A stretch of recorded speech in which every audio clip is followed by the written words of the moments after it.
Greetings. Welcome to our show, Ghosts Are Near, where we discuss various aspects of the paranormal and paranormal exploration. I'm your host, Keith Johnson, also the founder of New England Anomalies Research. And this is my co-host, Sandra Johnson, co-founder of New England Anomalies Research, also known as N.E.A.R. I am that. Thank you, Keith. Hello there. We have some very special guests with us this evening. No kidding. And they may be familiar with you. Right over here. Now, it's my pleasure, although they actually need no introduction, my good friend and co-investigator on very many investigations. I'm actually choked up over it, Brian, having you here tonight, you know. But calm down now. I know. I'm overwhelmed. Brian Harnois, known by other names, but always bro to us. Always bro to us. Yeah. Thanks, man. It's an honor. And also his lovely and talented fiancée, Michelle Wilmot. Hello. Making her on-screen debut, is it? Yes. Okay. Oh, yes. Excellent. Yes, it is. Such a lovely couple. Thank you. As are you. Psyched. Oh, Yes. Thank you for having us. Wife. What's that? Forgot to mention wife when you were introducing Sandra. Oh. I am that, too. Well, of course she is my Well. wife. Oh, I know. My missus. In case you were unaware. So, what's been happening? A lot. A lot, yes. I know. Yes. Lots You've been there. Yes, right. Exactly. I've been there. Yeah. And since we last talked, of course, we've been on some conventions there together. Yeah, we did UNIFCON, Mid-South Paranormal Conference with Keith Age and stuff. It's been hectic the last few weeks. Yes, It really has. Has Really been has. hectic. We've We've been hopping. Yes. You know, I don't know if people realize, but we've had Brian on a few times now. We've had him on in footage, and he's been on as one of our guest co-hosts. But this is actually the first time we've been able to snag he and Michelle for an actual interview. We've been trying very hard. So Yeah, it's tough to get a babysitter, but we were fortunate enough to get one today. We've been through Thanks, it. Mom. Right. So You would have been welcome to bring the little one along with you, of course. Well, by the time we got done with this, she'd be Yeah, she's probably she must be a in little, bed, so- little antsy, probably going to go to bed right. pretty soon. Actually. Exactly. well, should be it's a probably little- best. But Yeah. my point was, we've never actually done the full-scale interview with you from, the time that you were born and came into this world. We only have a half hour, you know. Well, let's skim through it very, very fast. Right. Maybe we can start with how you two came to be, and then backtrack to how they became interested in the paranormal. Does that sound like a good deal? Go ahead. Go ahead, baby. It's all good. Well, actually, I have known Jason Hawes from TAPS since I was about 12 years old. Know him? Yeah, you might know him. He is that? and I were on the same bus stop together and everything. And I was actually going to join TAPS at one point in 2002, and that was the same year my dad passed away. So it just didn't work Not a out. good time. Yeah. So Brian and I got to be friends through Jason, and the rest is history, I guess. But you were actually going to join TAPS before you had met Brian. Yeah, I was. We had no clue who each other was when she was talking to Jason about joining TAP, so we would have met. This was in either the way. days with Bess Eaton days. Yes, the old Bessie Yeah, days. I remember Jason them was well. going to come pick me up to go to a meeting, and like I said, my father passed away, and so we just kept missing each other, phone tag, and I just told him, thank you, I appreciate it, but now is just not the best time, and then I just never, everything took off after that with ghost hunters and everything else, so. But that means you did have an interest in the paranormal. Did you have some sort of experience that sort of led you into your Yes and fascination? no. We've had a family history with, I grew up with listening to my grandfather's stories. He always had stories. He was a great storyteller, and he told me a story about when he was a child. He lived where it now is where the Ann and Hope building is in Warwick, and he lived there, and I guess he and two of his cousins went to play ball in a field, and they saw two nuns walking towards them. And as they walked towards them, they just lifted off the ground and went, went right through the fence and disappeared. And as a child, I used to make him tell me that story over and over again, and he would every time and indulge me. And from there, it just grew. Like in school, we had riff days, reading is fundamental, and all the kids were going to, the Beverly Cleary books, and I was running for the ghost story books. So this is nothing new to me. I've always read ghost stories and been interested in the paranormal pretty much my whole life. When I met her, she was like, when we first started going out and stuff, we decided to, eventually move in with each other. So she's bringing her stuff over, and she's like, "I like books." I'm like, "Okay, all right, you like books? Good, me too." She had a bigger library of paranormal books than I did. I was like, wow. Oh, wow. I haven't read that one yet. I haven't read that one yet. I love you. Yeah, anytime I would, go to the bookstore, it was the first place I would go to. And I have tons of books. Tons of books, all kinds. But yeah, it's, like I said, it's been a lifelong thing. And my father had an experience as well. So, I haven't witnessed any apparitions or anything like that, but hopefully someday I will. Stick with us, you will. Yeah. Sooner or later. We did have experience at Unifcon, though. Yes, we did. Oh, well, you want to just get back to that after we establish Brian coming into the world, and then... Born on a snowy day in December. December 6th. Yeah, thank you. See? Yeah. Encyclopedia Johnson. Well, as you guys both know, and obviously you hear it 8,000 times a year, my stories. I was 11 years old, and I had a personal experience. I was over my friend Josh's house, and a full-body apparition walked through his room when we were sleeping. I was sleeping over. When you're a kid, you don't know what it is. Obviously, I didn't sleep in that room again that night. That was a no-go. But I was the kid in high school and junior high. I was the Satanist, the demon lover, the weirdo freak that used to get all because in the libraries in Woonsocket, you couldn't take out reference books because all the ghost books were reference books. So I would be sitting there with $15 in dimes, just putting the machine and photocopying everything, and walk out with like a stack like this of photocopied paper. But that was just me. I just wanted to know why those things existed, and joined TAPS in '99. And as if nobody knows, but everybody should, because about all the stuff that I've said, looking at my mentor right here, he's the one that trained me and kept me grounded by me not running around. Where were you at Eastern State?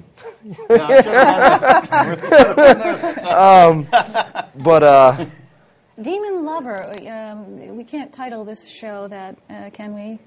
No, you can if you want. Go ahead, hang it out if you want. Okay, but that's what I was called. I was called the psycho. Because why are you looking at ghost books, and you want to be a Satanist or something? Like, no, I'm just interested. We got that in high school too, my brother and I, because let's face it, this is in the 70s before there was internet, and it wasn't really cool to be into the paranormal or paranormal research. Even like me, the 80s and 90s. There was no internet. There was 80s and early 90s. There was no internet. We had bulletin boards and stuff, but that was about it. Mm-hmm. And that's the way it was. It was like I'd be reading a ghost book when everybody be looking at me. I'd be like, "Come on, I just want to know," Yeah. And that was it. I started hunting when I was about 15, 16, and right. People come up to you. You try to have a serious discussion on it back then. Well, now it's like, so you all believe in aliens and vampires. Yeah. Now it's like you can talk to anybody. Anybody's got a ghost story. Right, exactly. They don't have a ghost story. Just turn on the TV and any channel, Seriously. So a few weeks ago, I was flipping channels, saw you and I in one station, and you and I in another station. It's really come a long way. As far as the acceptance of the subject matter. Of course. Do you find that, Michelle? I think so. Like, we've talked about how I'm a big fan of Buffy, and I think things like that, a lot of that in pop culture has probably helped as well. Mm-hmm. That's just my theory. Right. But, it's definitely not like the taboo subject that it once was. Right, not at all. Not at all. Exactly. I mean, I've been with Brian out in public, and no matter where we go, everyone has a story, like you guys said. It's constantly, everyone has had some kind of experience or knows someone that did, and they want to talk about it. So you're certainly not ridiculed for being an investigator. Back 15 years ago, though, you say you'd be like... In fact, I think people, I've seen a lot of you guys get treated like rock stars. I mean, it's the cool new thing to be. It's like everybody wants to do it now, I think it's come a long way. Right, but there are people who have, really been through it so many years before it was popular. Mm-hmm. And, God. we still That paved the way. You, Sandra and Carl, You. and Lorraine Warren. Yeah. Lorraine John Warren. Zaffis, Right. Hans Holzer, these people, like that.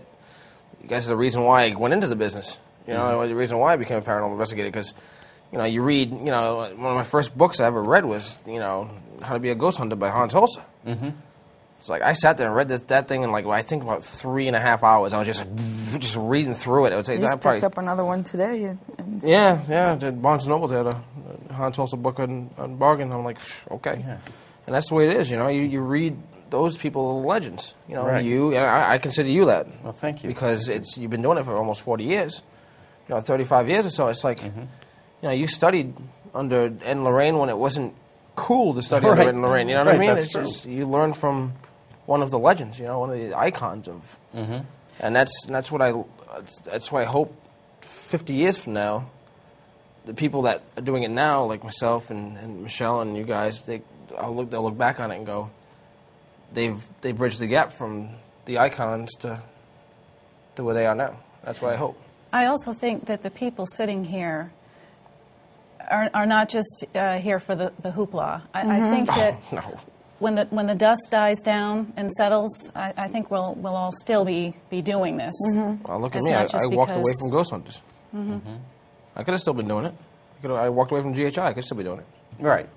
There's no need. There's no need to. I understand I want to go across the world. Yada yada yada. Big deal. There's still plenty of places to hunt around here.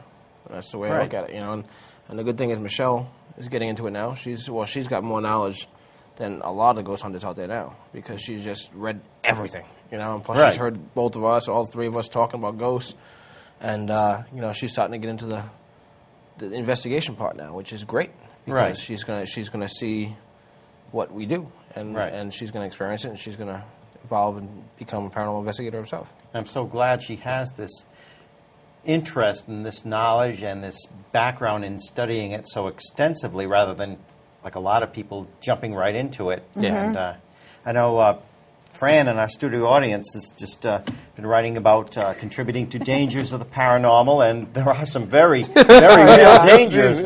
But I don't think a lot of people just starting out really realize that. No. That, the title of our show, Ghosts Are Near. And not just the paranormal is everywhere. Not just physical, just the emotional. The emotional part of the dangers is a huge part of the paranormal. Right. You can People get seriously emotionally mentally sensitive. damaged by a ghost. That's true. true. And I'm not talking about even humans. I'm talking about a regular ghost. Regular spirit. You can become very emotionally disturbed because of that, because of what you see. And and people, and do I appreciate all these new ghost hunters that come out and all these paranormal investigators that come out of the woodworks? Yes, if they're doing it right. That's when I appreciate it. I don't like the stories I get from MySpace and the stories I get emailed to me where a group walked into their house and totally disturbed whatever was there and made it even worse, and they don't want to call them back now because they were too scared. Right. Stay away from the field. Stay away from our field. Really, seriously. Right. If you don't know what you're doing, you sit there and say, "Oh, I saw taps on TV. I saw ghost hunters. I'm going to be a ghost hunter now." And you get the shirts with your little acronym on the side of it, and you get your 2 pieces of equipment, and you're running in the house thinking you're so cool, and this ghost comes out and just literally slaps you in the face. Yeah. And then you run away, and then it makes even the client worse off. Yeah. So you can't do that. You have to realize you have to train. It's not just experience. Yeah. It's knowledge. Well, speaking of training, I'm certainly not going to run into a burning building without the proper training. You can relate. Exactly. That's the whole thing. Me going to be a firefighter. It's extensive training. It is, and nobody. A lot of people was always wondering why I left GHI, and first off, it was family.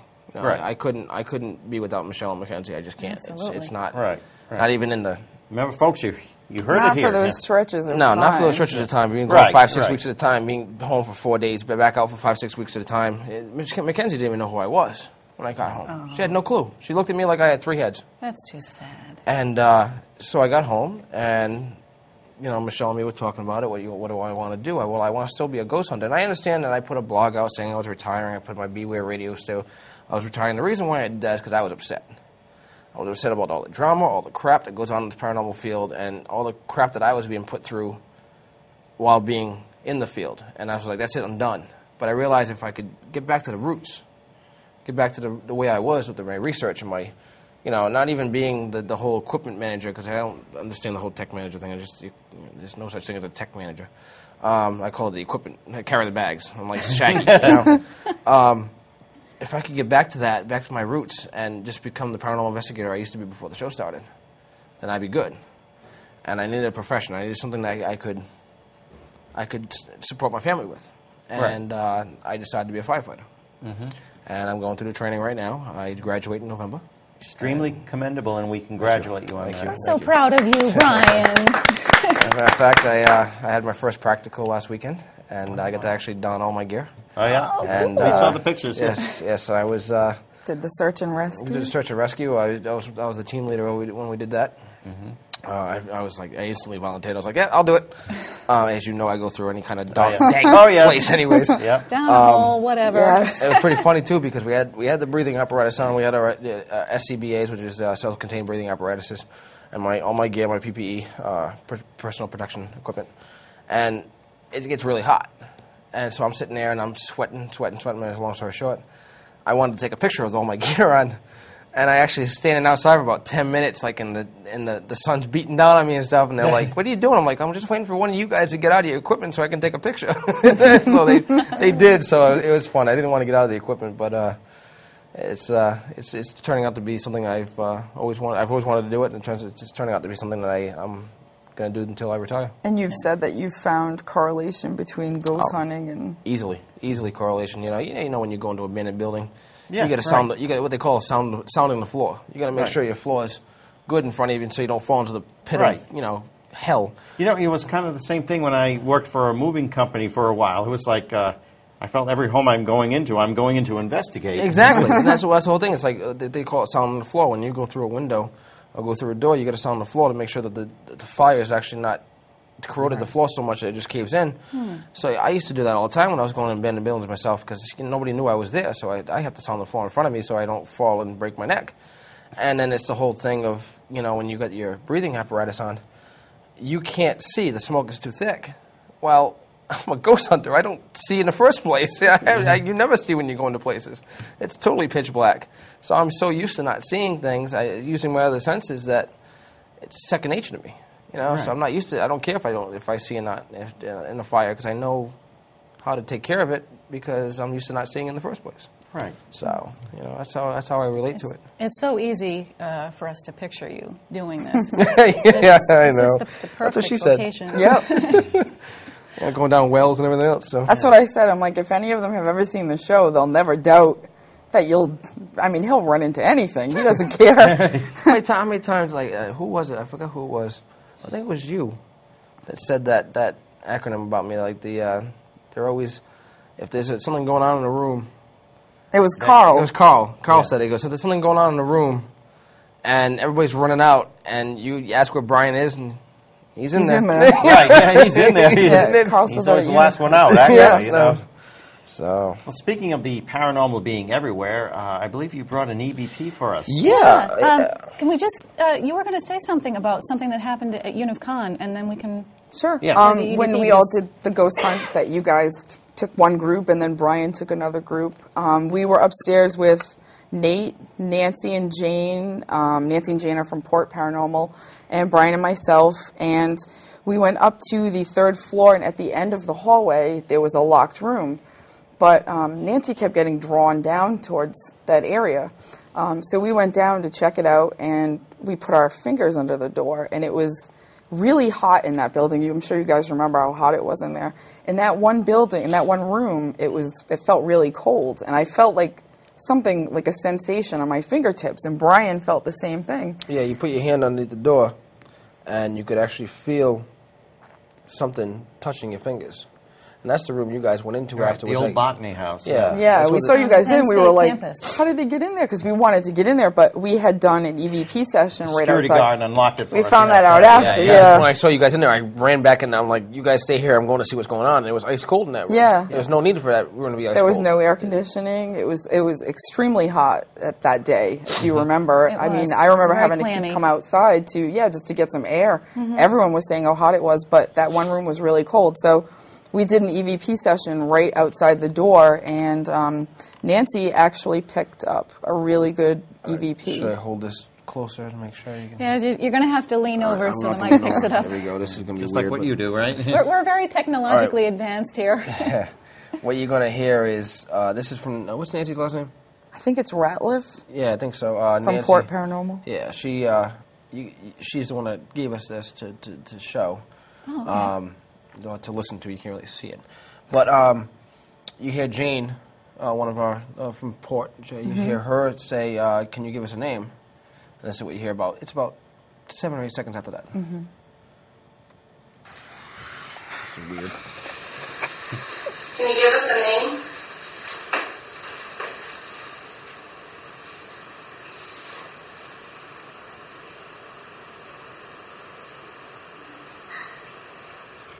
All right, I'll play it for you guys, too, because it's kind of muffled when I'm holding it to my chest. You're going to hear... I'm going to sneeze. You're going to hear a name, and let me know what you think you hear. Can you give us a name?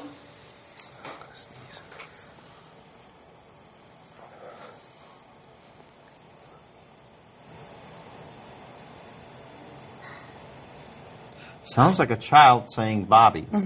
When you hear that in your headphones, I literally want to take my headphones off and throw them because it was the creepiest sound I've ever heard in my life to have come out of a child's, Yeah, child. very It was distinct. definitely a It's child. got that echo effect, just like a hallway or something, or an empty room. You know what it reminds me of? Precious Blood Cemetery, which Brian actually introduced us to quite some time ago. That's one of his favorite cemeteries. You never actually come away empty-handed from that particular location. No. It reminds me of an EVP that we picked up there. Yes. With that sort of Childish child, voice. or maybe like an impish sounding Right.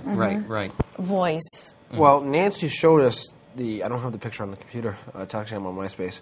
She sent me a comment of what the place looked like back in the 1800s. And it's a house, and there's nothing else around it. There's no other buildings. And like that, what you see on that block, that's Right. what you get. There's nothing else around there. It's just a little shack to put the horses and stuff back. And I don't know. It sounds too good. If you know what I mean. I know it's real, but it sounds like one of those like movies. Like the movie would make something like an EVP like that. That's how great it sounds. That's like one of the best EVPs I've ever heard. Definitely Class A. Yeah. Oh, yeah. That's a Class A hands A+. down. Yeah. And there were no kids there, as you guys know. So It was just no, me, they were not. her, Nathan. Everybody knows Nathan. Our graphics guy. Yes, Nathan? he's back there. Hey. Jane and Nancy. Yep. That's it. That was it. Yeah, that was it. So Interesting. that's the best one I've gotten in a long time. Cool. But yeah, that's it. Oh, great. Yes, and I want to see how your singing abilities have been going. That. I He's had to so bring that upset up. he missed that. I am so mad. I was outside talking to somebody, and I came walking in. Right. Henry VIII overture. Yeah. Oh, Mid-South Paranormal. We just came back from the convention down in Kentucky. There was actually a contest going on. Who can sound the most like the Booth Brothers? The Booth Brothers produced Spooked. Spooked. Children of the Spooked Damned. TV, Children of the Children of the Grave. Grave with Keith Age. Possessed. Possessed, yes. Keith had never actually heard them talk. Very limited, anyway. or very little, and but he really wanted that prize, which was a skull. Oh, yeah, we should have brought A that with us. styrofoam I skull thought with a you were lot of going to. signatures. Yeah. He got right up there, had a little bit of competition, didn't know what he was going to do, started singing Henry VIII Right.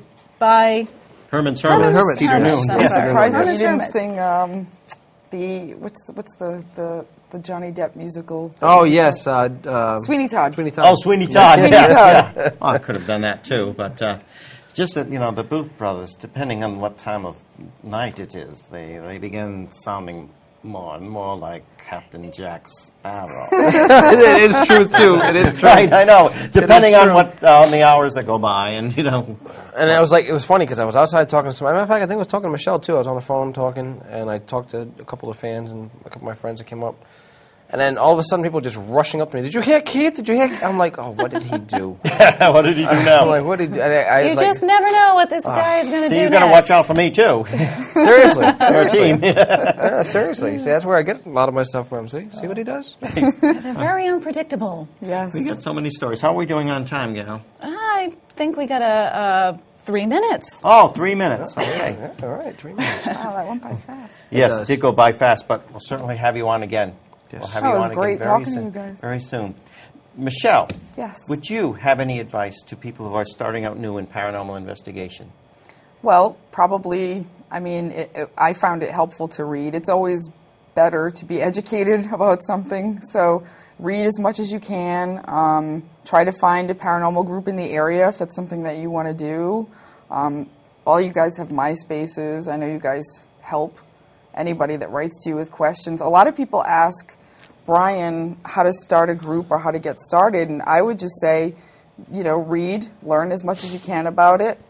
Try to find somebody with like interest. Obviously, you don't want to be doing this by yourself. Right. No, So- no. I used to, and that was stupid. Oh, we also, Helpful to have a mentor. I was just going to say I'm fortunate in that Right. I have, I know you guys, I know Brian, so, for me it's pretty easy. But I guess for anyone else, just try to find like-minded people and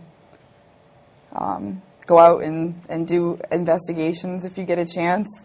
Brian and you both have been big advocates of you don't need to spend thousands and thousands of dollars to start. Just You don't Old need Faithful. $1,000 ever. Since we don't have thousands and Yeah. thousands of dollars, unfortunately. It's a big misconception, I think, though, that people have, that they say they can't afford to do it. And you really don't need a lot of money. Well, the problem is a lot of people think that they need these, the thermal camera and the DVR systems. No, stop it. Don't just get it out of your mind. Just go get your tape recorder, your EMF detector if you want one, digital thermometer if you want one, a flashlight, extra set of underwear, and just go. That's what you need. Well, we got that great EVP, you right. know. Yeah, exactly. You never know when they're going And Beatrice with Old Right, Faithful. exactly, yeah. And we have just what you listed there, so we're good. Yeah, we're good. all I think set. we've got it. And proud of Michelle here for taking up the flame. I get to actually train somebody. This is Great. So cool. Well, thank you, my friend, so much Thank for you, being brother. on our My show. pleasure. Thank you so much. God bless. Thank and you. look We're We're forward going to to your share return. some contamination because Yeah, that's we're all right. We're all sick sick anyway, so here. it's all good. Now, More ways than one. I'd like to close, unfortunately, with a very, very sad, unfortunate announcement. My brother's fiance and N.E.A.R member, Laura Casey, has just suddenly passed away. And so please send your thoughts and prayers out to my brother, who is, of course, grieving right now. But we dedicate this episode in her memory, her loving memory, and we'll always be close to her in one form or another. Absolutely. And we'll never forget her. She'll always be with us. Thank you very much. God bless you all. We love you, Laura. Always will.